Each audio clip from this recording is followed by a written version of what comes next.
In this video, in our series of economics, we're going to talk about the concept of market failure. Now, market failure, it's kind of a scary term, right? I mean, it even has failure in the middle of it right here. And the word failure, we're trained from our youth to believe that failure is a very bad thing that should be avoided.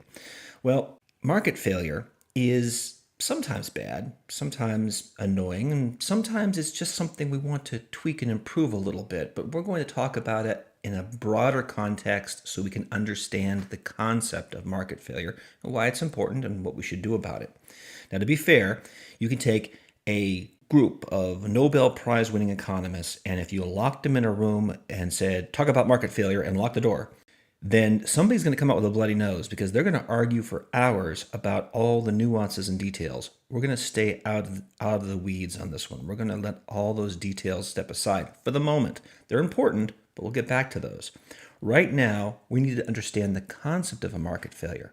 And to understand market failure, you have to understand the concept of social good.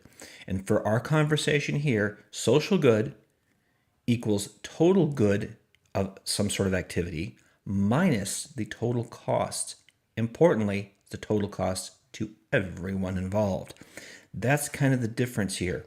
We are going to analyze economic transactions in the marketplace and how they do not necessarily create optimal resolutions when they are left to their own devices. Now, most economists, most free market economists, believe that most of the time the market creates efficiencies on its own. It's an efficient market. This efficient market takes and delivers the maximum amount of value of goods and services to an economy and makes everybody happier. The concept of market failure says sometimes that's not the case. Remember that as economists, we are always trying to optimize. We're always trying to make things better, right? In fact, if you look at our graph right here, this curve, as we go up the side, benefit, social good, the complete social good is getting better and better and better. On this side, it falls off and costs start to outstrip the benefits. We are always trying to get right here to this pinnacle point. In the view of an economist, everything on this side isn't so good and everything on this side isn't so good. We're always trying to get right here. And when we don't get right there, we think that the market has failed. Let's see if we can construct an example that helps us understand this concept better. This is a farmer. He's a wheat farmer. Obviously, he's out there standing in his wheat field. He's doing a very good job. He's growing lots of wheat. And let's say that his profit each year from growing his wheat is $8,000. And he's pretty happy with that. But if he discovers one day a brand new type of fertilizer that increases his yield by 50%. That's a big number. Any business that can take and improve its production by 50% is probably doing a pretty good job.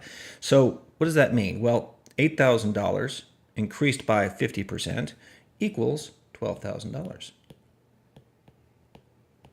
This farmer has increased his productive yield, but that fertilizer cost him something. So let's say the fertilizer cost $2,000.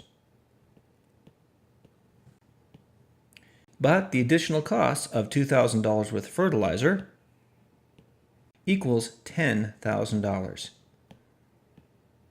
Now this farmer's happy.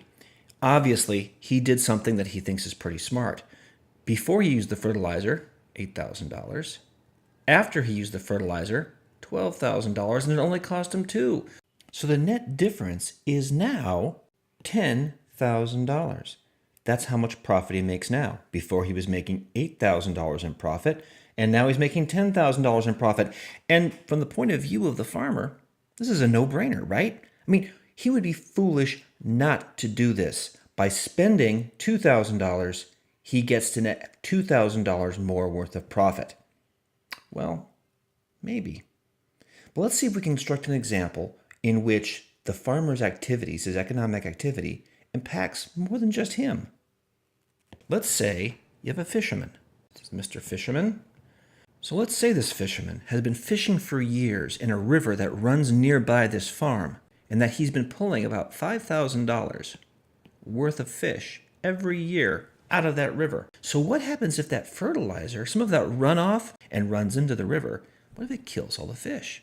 In that case, the fisherman goes from $5,000 to nothing. He's completely wiped out. Now, the farmer, if we remember, he now has $12,000 worth of wheat.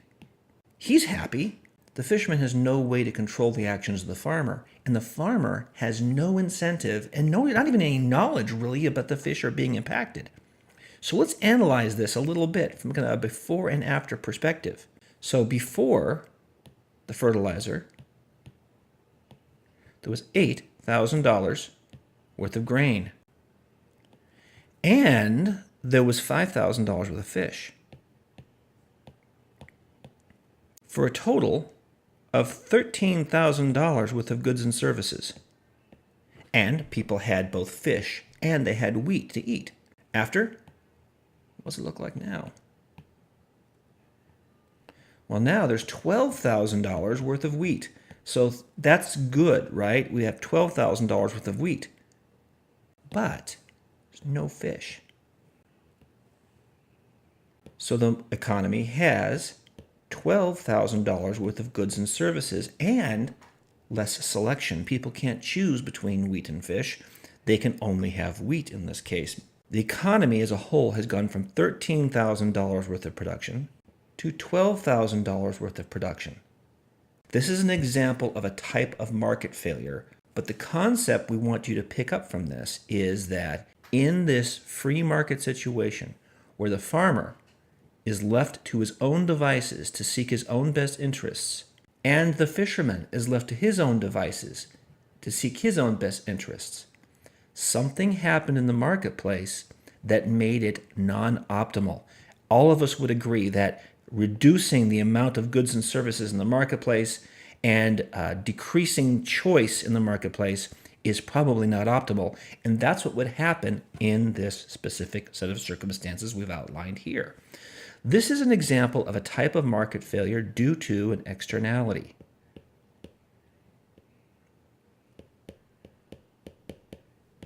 If you remember, see, the farmer, he's not thinking about anything else except raising his crops. He's out here on his farm, raising wheat, plowing his field, putting on fertilizer.